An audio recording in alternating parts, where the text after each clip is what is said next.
Bien amigos, bienvenidos a nuestro espacio que tenemos cada semana con José Ignacio. Bienvenido. Muchas gracias, Sergio. Estoy encantado de estar a tu lado. Gracias por estar con nosotros el día de hoy nuevamente.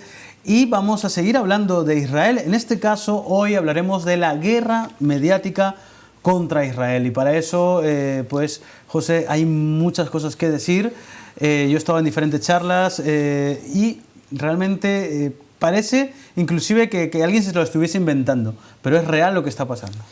Sí, la guerra mediática contra Israel es una evidencia, no es una frase coloquial que se pueda emplear para definir un concepto simplemente, sino que es una evidencia. Yo quisiera enfatizar esto, que hay un lenguaje que le he llamado viperino, porque es que hablan siempre, evidentemente, muy mal de Israel, sobre todo en los medios de comunicación, sea en radio, sea en la prensa o sea en la televisión.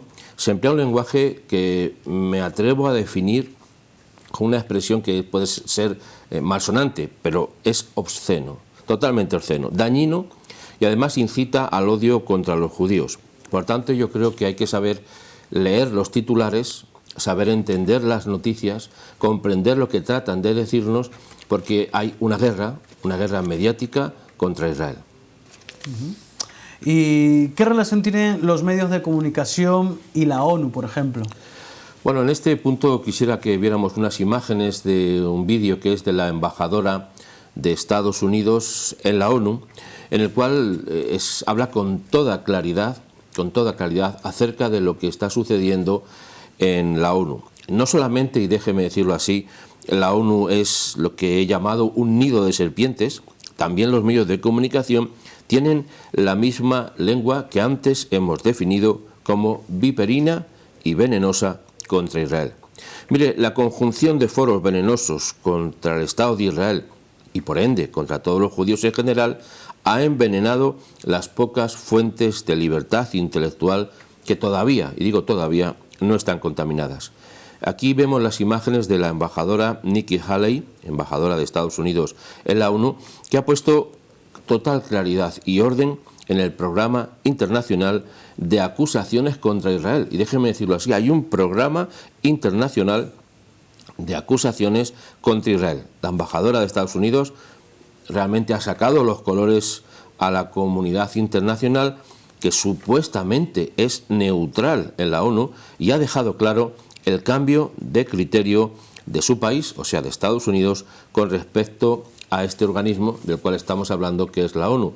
Las imágenes que vemos son de esas declaraciones, están en inglés, pero están subtituladas en este caso para que las podamos entender. Yo creo que es muy importante lo que está sucediendo ahora mismo en la ONU, porque la conjunción de ese programa, aunque sea aparentemente oculto, contra Israel y la conjunción con los medios de comunicación están haciendo que lo que hemos llamado la guerra mediática contra Israel sea algo realmente escandaloso, pero que hasta este momento parece ser, como antes bien decía Sergio, que parece hasta como mentira, como si fuera una mentira, ¿no? O un engaño. Pero solamente basta leer los periódicos, las noticias en general, para entenderlo. Y precisamente, como hablamos de Nikki Haley, la embajadora, lo ha puesto muy en claro a la comunidad internacional representada en la ONU.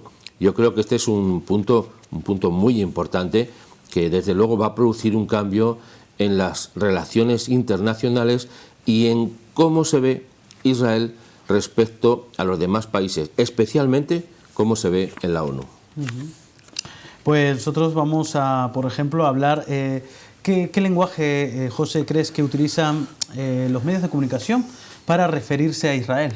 Bueno, yo quisiera decirles que la secuencia que interpretan los medios de comunicación contra Israel se basa en conceptos, por ejemplo, como omitir los hechos tal cual se han producido, lo que genera, por tanto, confusión. También se basa en cambiar el orden cronológico de los hechos y, por tanto, condenan a Israel sea lo que sea. Porque cuando usted lee las noticias se va a ver claramente que hay un orden en el cambio cronológico. Por ejemplo, si hay un atentado, dicen un palestino resulta herido por un soldado israelí que le dispara, pero no dicen que el palestino atacó al soldado israelí. Simplemente el cambio de orden cronológico hace que cualquier persona que lo lea se predisponga a pensar que el pobre palestino, en este caso un terrorista, accidentalmente tropezó, parece ser que casi roza al soldado, que le hirió casi sin querer y que al final el soldado, de una mala actitud, pues le disparó. Por tanto, fijaros o fijémonos que el orden de los factores sí altera el producto. El orden de cómo se cuenta la noticia sí altera cómo vemos la noticia. Por tanto, es muy importante que entendamos que en el lenguaje que utilizan los medios de comunicación hay una falsedad simplemente por cambiar el orden, que afecta mucho al resultado. Además, hay un caso que hemos conocido, se ha dado a conocer, profusamente en los medios de comunicación, dado que era un factor que condenaba, en este caso, a un soldado de Israel. Hablo del caso Elor Azaria, que fue un soldado que disparó contra un terrorista que estaba en el suelo herido después de haber querido asesinar a otros soldados, ¿no?, y herirlos. Como saben todos ustedes, la comunidad internacional se puso evidentemente todo el mundo en contra del soldado porque había disparado en una imagen que no se ve ciertamente, porque justamente se cruza una ambulancia en ese momento. Le disparó, es verdad que le disparó, pero aparentemente el soldado decía que se estaba moviendo y que pensó que iba a producir o a detonar algo. El hecho es que le disparó y murió en ese momento.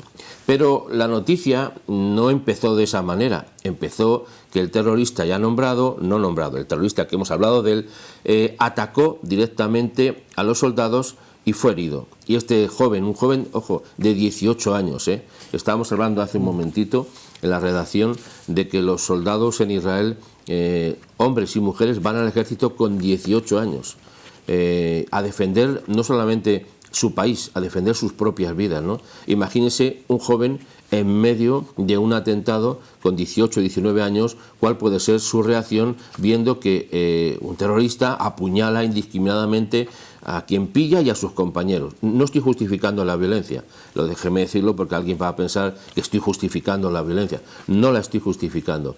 Lo que estoy diciendo es cómo presentan los medios de comunicación las noticias para que al final nos pongamos en contra de un lado, nos pongamos en contra y nos pongamos a favor de otro.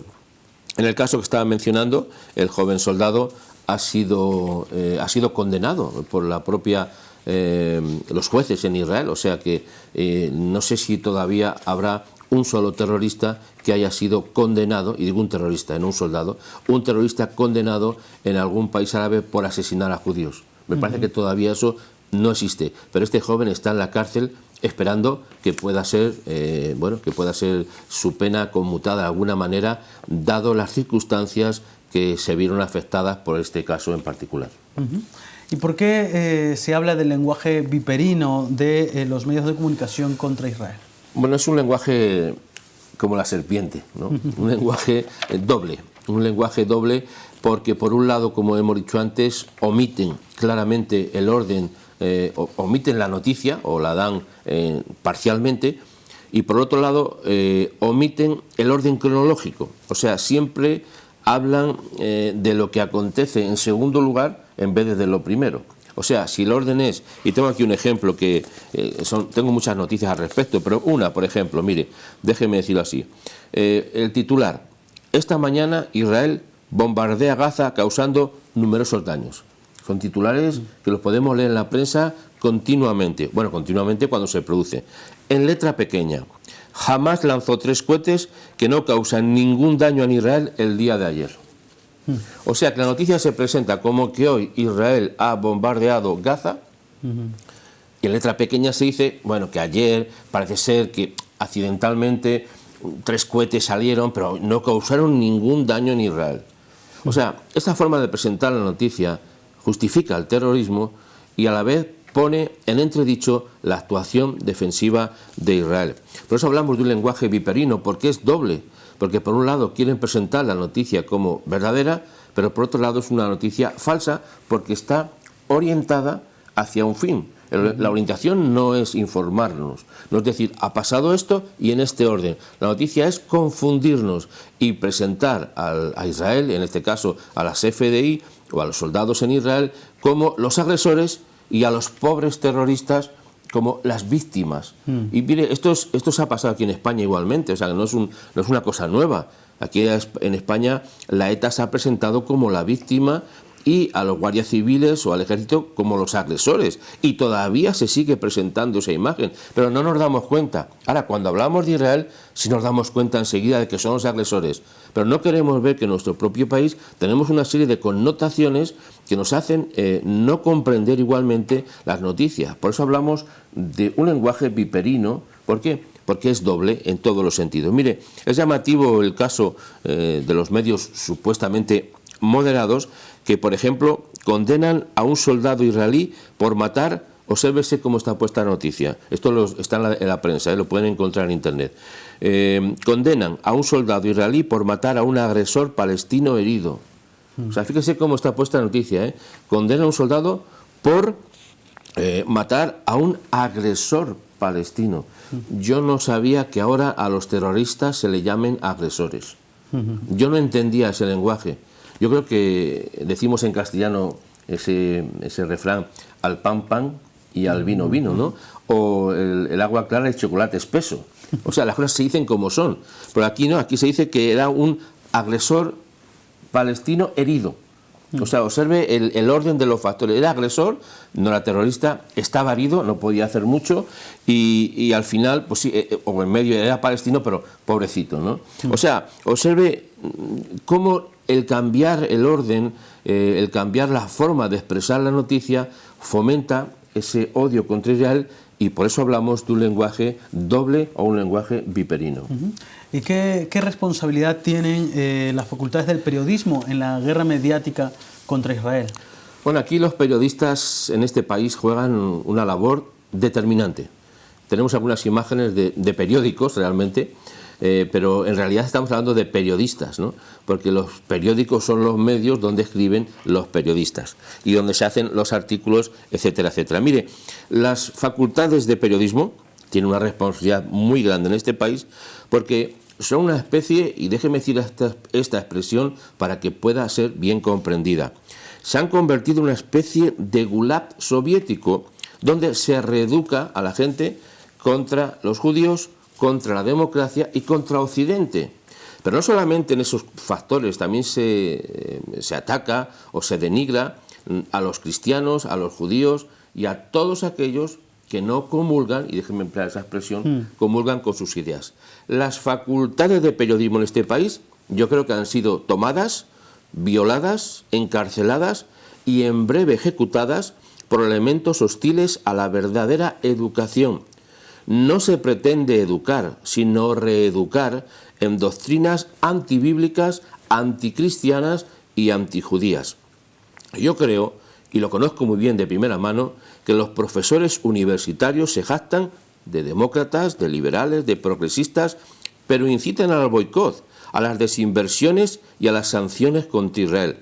Lo que se enseña en la mayoría de las facultades de periodismo, y digo en términos generales, es el desprecio a Israel en todos los ámbitos sociales. Por tanto, yo creo que deberíamos decir que tanto periodistas y medios, que con tantos años han bebido de las fuentes universitarias, parece que no saben expresar con claridad las ideas. No creo que les falte cultura o conocimiento o profesionalidad. Lo demuestran, pero yo creo que lo que les falta es sobre todo moral. Le falta la moral y la dignidad para que denigra a la profesión, a la bella profesión que es el periodismo. Por tanto, lo que están haciendo tiene una responsabilidad muy grande las facultades de periodismo porque no están enseñando a contar los hechos tal cual son, sino bajo un prisma político, antirreligioso y yo creo que antihumano. ¿Colaboran entonces los medios de comunicación y los gobiernos contra el buen nombre de Israel? Yo creo que sí, absolutamente. Los medios de comunicación son una especie de serpientes encantadoras, y digo encantadoras porque reciben el encanto de los gobiernos para que hagan y digan lo que ellos quieren. No estoy descubriendo ahora la luna, no estoy descubriendo nada nuevo, pero muchos medios de comunicación están totalmente posicionados con un gobierno, con otro, con un partido, con otro, etcétera, etcétera. Por tanto, no son medios objetivos. Yo sé que en términos generales nadie somos objetivos absolutamente, ¿no? Todos tenemos, pues, bueno, nuestro punto de vista. Pero es que un medio de comunicación que se jacta de demócrata, lo que no puede es utilizar ese medio contra Israel, contra los judíos, contra los cristianos, etcétera, etcétera. Hay que decir la verdad, lo que está bien, lo que está mal, pero lo que no se puede es esa colaboración tan directa que existe, que es indudable, entre los medios de comunicación. No solamente hablo de prensa, radio, televisión, etcétera, etcétera, que están posicionándose, bueno, en nuestros días lo tenemos muy claro, ¿no? No voy a citar qué canales son, ¿no? Porque ya muchos lo saben y no voy a meterme en eso. Pero hay muchos canales que están posicionados a favor de un partido u otro político y constantemente hacen publicidad y publicidad descarada de ese partido o de ese grupo, pero sobre todo que son grupos que son antijudíos. O sea, es lo que me sorprende, que están financiados, apoyados por gobiernos, por partidos, como son los grupos BDS, de los cuales hablaremos en un momento. ¿Y cómo podemos defendernos de estas influencias negativas de los medios contra Israel? Bueno, defendernos es un poquito complicado porque somos, no quiero decir individuos, no me gusta la palabra, tenemos personalidades, somos personas individuales, mejor dicho. Por tanto, es difícil defenderse como personas de esos grupos mediáticos tan grandes, tan importantes, que controlan la información. No solamente hablo de los canales o de los periódicos o radios que son o que forman parte de un grupo, también hablo de las agencias de información. Las agencias de noticias venden las noticias a los medios y ya sale la noticia trucada de la propia agencia. Por tanto, es muy difícil que nos podamos enfrentar a ellos simplemente con opiniones. Pero es muy importante que tengamos una opinión, es muy importante que veamos la noticia tal cual se da la noticia y que la evaluemos, porque si no nos podremos tragar, y perdonen por la expresión, sapos y culebras, de todo. ¿Por qué? Porque los medios están posicionados particularmente y especialmente contra aquellos que ellos detestan. En estos días se está hablando mucho del caso de ese autobús famoso que tenía un mensaje que, de verdad, yo no creo que pueda ofender a nadie, sinceramente. Y no estoy posicionándome ahora a favor ni en contra, pero digo, yo al leer el mensaje no vi ninguna agresión de ningún tipo a nadie. Sin en cambio, muchos medios de comunicación, incluso algunos que parecía imposible que lo criticaran, lo han criticado de una manera agresiva, dura, maldiciente, etcétera, etcétera. Por tanto, es difícil como personas que nos podamos enfrentar, pero sí cuando tenemos una mentalidad dispuesta a comprender y a entender lo que significan las noticias y cómo las presentan. Israel es la única, lo he dicho muchas veces, ¿no? Es la única democracia de Oriente. La libertad de expresión es absolutamente respetada allí. Yo escribo en algunos periódicos en Israel y se ve la libertad de expresión incluso con mis posturas que pueden ser contradictorias para otras personas, pero las ponen, las exponen y yo me expongo a ser criticado o no dependiendo de mi forma de pensar. Pero quiero decir que hace falta que tengamos y que garanticemos nosotros con nuestra postura la libertad de expresión, en el sentido más puro de la palabra, que podamos opinar, defender lo que creemos con respeto a los demás, pero con firmeza, porque vivimos en un momento muy complicado en los cuales los medios de comunicación se posicionan justamente contra todo lo que es bueno y contra todo lo que es la verdad. ¿Hay otros entes que combaten contra Israel en la ya nombrada guerra mediática? Bueno, hay muchos entes. La principal es la ONU. La ONU tiene agencias por todo el mundo distribuidas, no voy a nombrarlas tampoco ahora, que se ocupan específicamente de transmitir esa falsa imagen de Israel de todas las maneras posibles. Pero también hay grupos como son BDS, que fomentan el boicot, la desinversión y las sanciones contra Israel, que trabajan constantemente en muchos pueblos de España, en muchas ciudades, incluso ayuntamientos que se posicionan contra Israel acerca de este boicot. El caso famoso de Netanyahu, perdón, Netanyahu no, del cantante, iba a decir, me he confundido de nombre, Matisyahu, me he confundido. Matisyahu, fue bloqueado, déjeme decir la expresión, hubo un boicot contra él que después se tuvieron que volver atrás y pudo cantar, porque le exigían que se pusiera en contra del gobierno de Israel y de lo que hacían los israelíes.